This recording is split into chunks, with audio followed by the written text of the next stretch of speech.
Okay, folks, it's your buddy Mike Messier. Going to talk about the WWE 2024 Hall of Fame ceremony last night from Philadelphia. So, first of all, I think was it Peter Rothberg or Peter Rosenberg? One of the hosts, it may not have been him, but somebody, male host, I thought it was Rosenberg, could have been somebody else, kind of pre-death Thunderbolt Patterson. If anyone checks the tape or can find this thing, basically he was pitching to the back and said, some of the inductees this year are no longer with us, Thunderbolt Patterson and Muhammad Ali. Unless I'm mishearing him or misremembering, but I made a mental note at the time, it sounded like he basically buried Thunderbolt Patterson and Muhammad Ali in the same breath. I think he was confused, but also, folks, let's be honest, some of these talking heads in the WWE really aren't wrestling fans. You have a lot of these very attractive young women, basically, and I'm sure they're mild wrestling fans, but they're not historians, But this was a gentleman, this was a guy, not one of the ladies, so no offense to the Kylie Braxtons and so forths. Paul Heyman, oh yeah, there was one little catty moment when backstage, two of the women were backstage, and one of them said, "Hey, we have our Sunday best on," and the other lady said, "Actually, it's Friday best." So it was a little catty. I kind of enjoyed that. So we start off with Paul Heyman. So a lot of people were kind of surprised, as I was. I mean, I thought Heyman would be the last inductee, being in Philadelphia. I thought he'd kind of main event the show. But instead, he kind of opened the show, and Roman Reigns came out and did the speech. Roman's speech was not great. It was okay. A lot of people are going bongo, happy for Paul Heyman's speech, giving it false praise. If you really look at that speech, it's three parts. It's one element of kissing ass, Paul Levesque's ass, Stephanie McMahon, Brock Lesnar to an extent, Roman Reigns to an extent, CM Punk to an extent. It's another part putting himself over, basically saying how great he was and how great he'll continue to be. Almost a low-key threat of like, if you guys do fire me, I'll do something else type of thing. Or maybe he knows where some of the skeletons are buried, so to speak. I mean, did you catch that vibe? I did. And then the third part was just, I'm going to swear because it's a live presentation. I have a microphone. And I'm just, look, and I swear all the time too. But I'm not in front of a 20,000 seat arena on WrestleMania weekend in front of families and children, okay? So Paul Heyman, in my opinion, showing a lack of class, a lack of integrity, trying to be extreme, trying to be 1996 Paul Heyman, and just, I thought he just was kind of guttural and uninspiring. And because he used language of a obscenity-based nature, people think this is a great speech. It wasn't a great speech. In fact, it was kind of tepid. I noticed that he didn't actually put over some key people. I could put over key people to his career. Jerry Lawler in Memphis gave Paul Heyman an early break with the head-shaving angle with Tommy Rich and Austin Idol, okay? No mention of that. No mention of his work in Florida with Sir Oliver Humperdinck. No mention of the AWA for the Gagnes with Paul Heyman or Paulie Dangerous at the time with the original Midnight Express, Randy Rose and Dennis Condrey. No mention of the Jim Cornette feud that brought him into WCW. He just shat all over WCW, which is such low-hanging fruit from these type of individuals. I'm really sick of these former WCW wrestlers, including Steve Austin and The Undertaker, who all got their big breaks in WCW, and they all shit on it as if it meant nothing to them or to the fans. I'm intolerant of that behavior. What else? Didn't thank Jim Ross. I believe Jim Ross helped Heyman get commentary work in WCW and stuck up for him a few times. And I just wasn't really impressed. I mean, I know that a lot of simpletons were impressed with Paul Heyman's speech, and I wasn't. But, because it was such a gregarious affair and people were so into it and all that horse shit, really didn't leave much room on the table for anybody else. Took up a lot of time. People are still wondering, why did he go first? I think it's honestly just because I think Roman Reigns wanted to get the fuck out of there. didn't want to sit around in his monkey suit all night, his tuxedo. Roman probably wanted to get out of there. They go first and they can leave. You know, that's the thinking. So the next one, Medusa was really not a very good speaker. No offense. I'm a big fan of Medusa. I call her Medusa, not her slave name, Alundra Blaze, okay? But I thought Medusa's speech was uninspired. Just not really good. It just seemed like a memorized horseshit speech. Bull Nakano, on the other hand, I thought the video package was very nice for Mr. Nakano.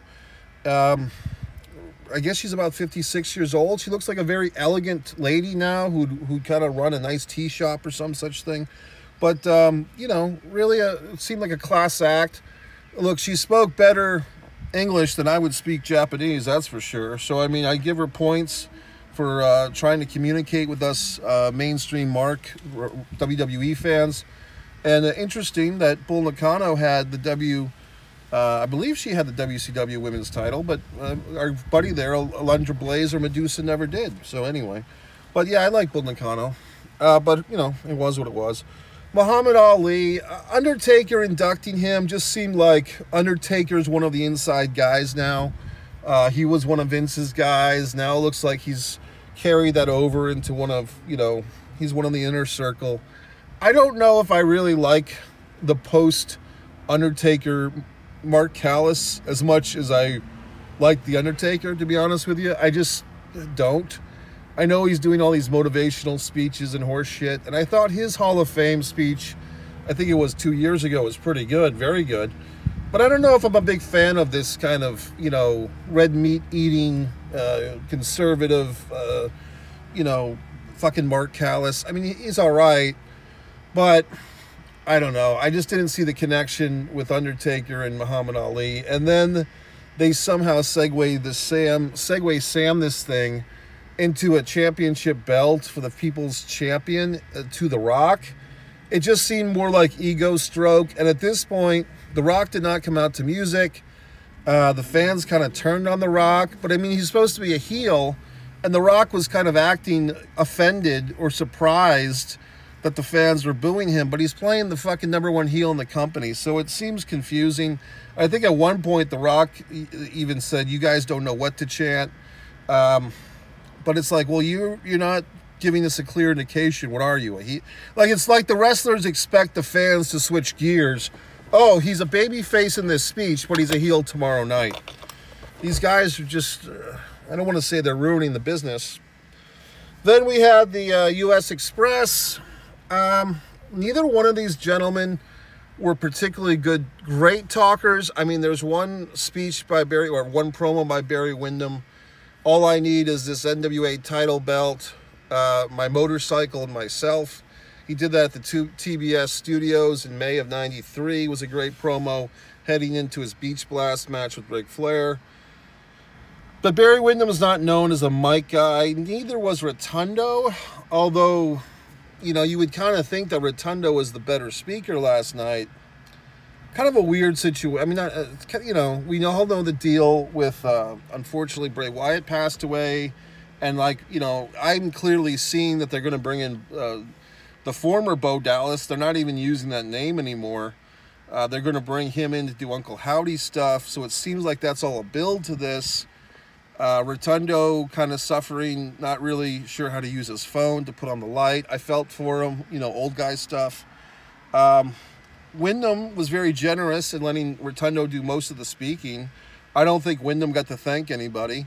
Windham's already inducted in the Hall of Fame with the Four Horsemen. Kind of an interesting passive-aggressive thing against Windham. Like, he's a two-time Hall of Famer, but both times in groups, not as a single either time. Kind of a weird deal. But, I mean, it's still nice. You know, so he was fine.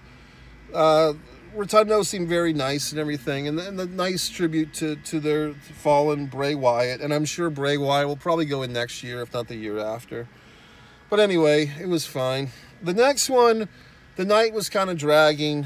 The New Day comes out, first time we've seen them in a while, so what the fuck? I mean, am I wrong, or is Big E more or less retired now? Can we say that? Is that unfair to say? I mean, I don't think he's wrestled in 16 or 17 months, if not more. I feel bad for the guy. But I kind of just wish we would have an indication. Maybe he doesn't know yet. But I mean, it's been a while. He's a very charismatic individual, Big E.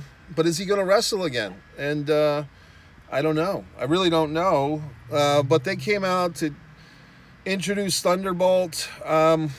Some of the stuff was pretty interesting in the Thunderbolt package. You know, Dusty Rhodes and even the Road Dogg giving, you know, either giving him credit or other people giving credit on behalf of them. Others have claimed that Dusty Rhodes lifted a lot of stuff from Thunderbolt. And so now we have Cody on the record saying as much. The You Better Call Somebody line, I didn't know that that was a Road Dogg thing. So I thought that was a pretty good package for Thunderbolt. And I'm glad that he's alive to accept the award. Too many great wrestlers, you know, we always talk about this, the Evan Ginsbergs, the Benny Scalas, myself. We always mentioned Ivan Koloff, to a lesser extent, perhaps our buddy Ox Baker, are not being recognized by this WWE Hall of Fame. And Thunderbolt Patterson's kind of one of those guys that should be in, and now he is. And I think it was really nice that Thunderbolt, unlike Rosenberg or whoever thought he was dead, is not dead. He was able to come out and speak. It was nice to hear my buddy Mike Mooneyham get some credit in that speech. A wonderful journalist from the Greensboro News and Record, I believe, has been covering wrestling for a long time. Mike Mooneyham. He got double shout-outs from both Thunderbolt and his little, you know, manservant there. I think the guy's name was Scott Spears or some such thing. I'm not sure who that guy was, but his biographer or his buddy or whatnot. But it was pleasant. You know, Thunderbolt tried to turn it into a church revival type of thing, like a kind of a anti-racism or something, or a don't blame Whitey for your problems speech, you know, like the fucking pound cake speech, Bill Cosby or something. I wasn't really sure where it was headed. It's not that I terribly disagreed or agreed with what Thunderbolt was saying. I just didn't really know what the fuck he was saying, to be honest with you. And that whole gimmick of Thunderbolt, even in his career, of him working himself up into a frenzy, and then he can't say the words that come to his mind, like, I'm gonna, ooh, it doesn't do it for me, even by old school standards. I'm gonna, oof, like he's got to calm himself down. I mean, it stands out because it's kind of sucks, to be honest with you.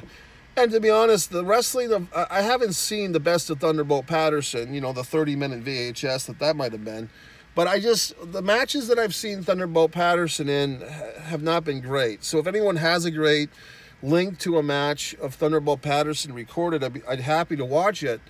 I think he was one of these guys, you know, like a Jimmy Boogie Woogie Man Valiant or a Baron Von Raschke, who kind of got by on personality, wasn't expected to have a fucking, you know, Kenny Omega, Jushin Liger 5-star match in the Tokyo Egg Dome, but just a big personality, fun, and so forth. Then we get to, see, this is the problem. The Rock kind of blew his load early, so now The Rock gets a title and he inducts someone, and The Rock is not in the WWE Hall of Fame officially. But here he is inducting, you know, his grandmother. And this is where things got a little off the boat, I think. Him and Cody's interaction. Like, I think the move would have been for them to, like, forcibly remove Cody. I'm just thinking this off the top of my head.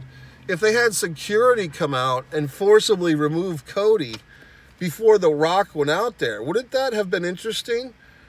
That would have been good, because having Cody just feet away from The Rock, and The Rock literally took a fucking weightlifting belt and whipped the shit out of him on Raw a few days ago, wouldn't it make sense if, like, The Rock had security go out and escort Cody, and maybe Triple H had to come out and talk to Cody to get Cody away from The Rock? Like, that would have been better than this kind of thing where The Rock's standing right above the guy. Cody has to stand up. There was a moment where I think The Rock acknowledged Dusty Rhodes or some shit thing, and then, like, Cody kind of stood up, and I don't know if Cody was laughing or kind of like, it was kind of a thank you, brother moment. And these guys are kind of like the best thing going in WWE right now. It's not Roman versus Cody, it's The Rock versus Cody. So you'd think that these two guys who've constructed this feud kind of out of nowhere would honor that, but of course they can't. So I just think the Hall of Fame is this goofy thing in some regard where we're all supposed to just put kayfabe to rest for a night, put each other over, say how great we are, say how great the fans are. Everybody sucks each other off for a night.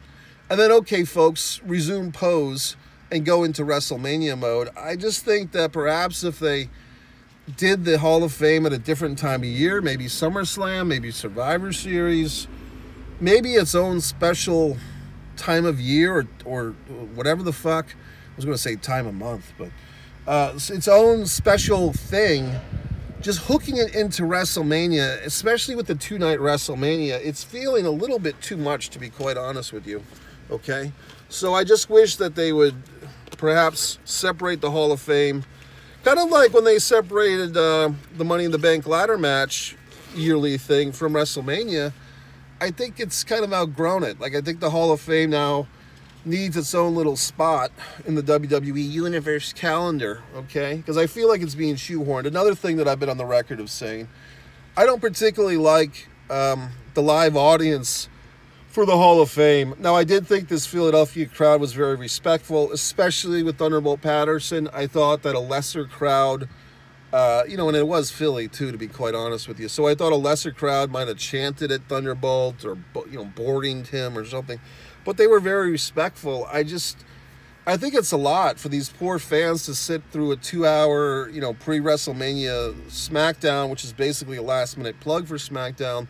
Then we're going to throw this Hall of Fame at you. And like I said, not that I'm, you know, parent prude or whatever the fuck, but I mean, these families come to this Hall of Fame thing, and they're expecting a nice family entertainment, and you have Paul Heyman. I believe at one point, I could be wrong, but did he say something like, they can suck my fucking dick? Like, it was all censored out, but I think that's what he was saying. So I just don't understand. You know, Paul Heyman thinks, you know, it's such a great speech. It wasn't a fucking great speech. It was a classless, degenerate speech. Didn't mention New Jack. Didn't mention New Jack slicing up a 16-year-old's head. Didn't mention all the guys that he owes money to in ECW. Didn't mention any of that stuff, did he? So I'm just not a big Paul Heyman fan and so forth. So that's it. So, I mean, this was a pretty disappointing Hall of Fame. I mean, I watched it, yet I was still doing other things.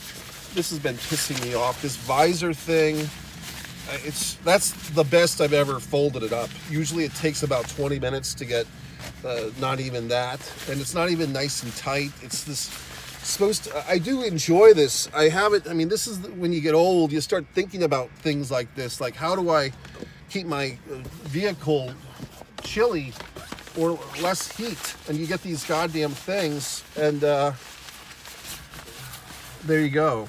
Anyway, folks, that's it. Your buddy Mike Messier. Enjoy the rest of WrestleMania weekend. I'll check in with more thoughts.